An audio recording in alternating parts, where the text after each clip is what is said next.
खड़े खड़े देखते रहो कि गजब का काम करे साहब, इतना पचीटे दिन कपड़ा नहीं फटे, और वो भी पत्थर पे पचीट लिया, इतना बड़ा पहाटा रखा पत्थर, और जो धोबी ले सो तो पानी फिर पानी में डूबेगा ना, फिर पटक, फिर डूबेगा ना, फिर पटक, क्या जोरदार पछीटा मारे। और फिर देखे थोड़ी देर बाद कि कहीं फिर थोड़ा सा एक इतनी बड़ी बट्टी भी रखी रहो लगा के, फिर डूबो दे, फिर पटक। कितना ज्ञान वाली बात लिखी साहब, समझने वाला चाहिए कि गुरु धोबी। आगे आप लोग बोलो जरा, बोलो जितने टीवी के सामने बैठे बोलो कि गुरु धोबी शिष्य कपड़ा, साबुन सिरजनहार, साबुन सिरजनहार, कहीं कहीं लगाना पड़ता है। सत्संग शिला पर धोइए, वो पत्थर, ये पत्थर जिस पर पटका जा रही है, वो क्या, सत्संग शिला पर धोइए, निक से रंग अपार। बस ऐसा गुरु होना चाहिए, धोबी के जैसा हो। समझ जाओ, बस भजन में, कीर्तन में, सत्संग में, प्रवचन में ऐसा डूब के और फिर ऐसा पटके, बस। और जहां जहां मौका मिले नहीं तो साबुन रगड़ भी दे, ये साबुन सिरजनहार, शिव पुराण का साबुन लगा लगा के धो के साफ कर दिया साहब। अब तो लोग उनके रात के नींद भी नहीं आए, आधी रात के भी हर हर महादेव चिल्लाए। तो पूछा हुआ क्या, कहीं नहीं, पटक पटक के धोया है, पटक पटक।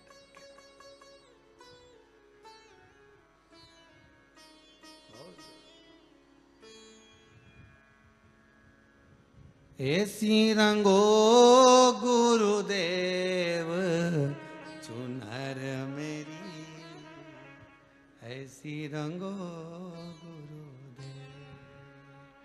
अरे राम लक्ष्मण भरत शत्रुघ्न हनुमत मेरी चुनर में, सरयू जैसी लहरा पाड़े, ऐसी रंगो रे गुरुदेव चुनर मेरी, ऐसी रंगो गुरुदेव। नंद गांव गोकुल बरसाना, ये भी मेरी चुनर में। गुरु एक ऐसा होता है, इस चेले को कहीं नहीं जाने देता। कहाँ जा रहा है? मथुरा। क्या करेगा? कहाँ जा रहा है? अयोध्या। क्या करेगा? उसके हृदय में मथुरा, काशी, बनारस, वृंदावन सब ऐसी जमा के रख दिए कि उसको कहीं जाना ही नहीं है। अब ये भीतर आ गया। सारे तीर्थ धाम आपके चरणों में, हे गुरुदेव प्रणाम आपके चरणों में। क्या धोया उसने, कितना साफ कर दिया, निर्मल कर दिया, निर्मल। बड़ी खुशी होती है साहब, जितने आस्था चैनल पर कथा सुन रहे हो, मोबाइल पर सुन रहे हो, एक बात की हमको बड़ी खुशी होती है, जब जवान युवान बच्चे, लड़के लड़कियां, युवान युवान छोरे बच्चियां, बहुएं, बेटा, माताएं, जब कथा में रमे हुए हैं, जुड़े हुए हैं, और जब उनके माता पिता कहते हैं साहब मेरा ये बेटा कथा सुनता है, बहुत खुशी होती है। बच्चों में संस्कार दिए, साहब मेरी ये बेटी कथा सुनती है, मेरी पोती कथा सुनती है, मेरा पोता कथा सुन, ये आनंद है।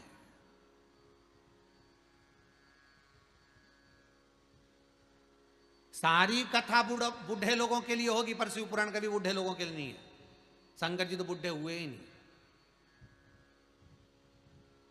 51 शादी कर ली तो भी जैसा कि जैसा ही। नहीं तो ये पूछा क्या हो गया, एक शादी करी थी वो चली गई थी तो सोचा दूसरी कर लूं, दूसरी करी, यही दिख रही आंखों में, बस कुछ नहीं बचा, कुछ नहीं, पता ही नहीं।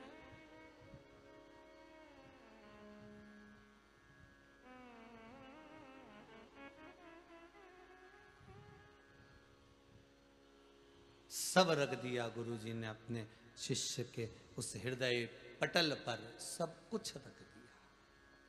कहाँ जा रहा है, क्या करेगा, सारे तीर्थ धाम आपके चरणों में। हे गुरुदेव प्रणाम आपके चरणों में। दे दिया गुरुजी ने सब कुछ, सारा तीर्थ, सारा व्रत, सारा आनंद उसमें समाहित कर दिया। बच्चे जब कहें कि हाँ मेरा बच्चा कथा सुनता है, मेरा बच्चा, मेरी बेटी, मेरी पोती, मेरा पोता, तो प्रसन्नता। सारी पुराणे सुनो, वो भले बुजुर्गों के लिए होगी पर शिव महापुराण युवानों के लिए है।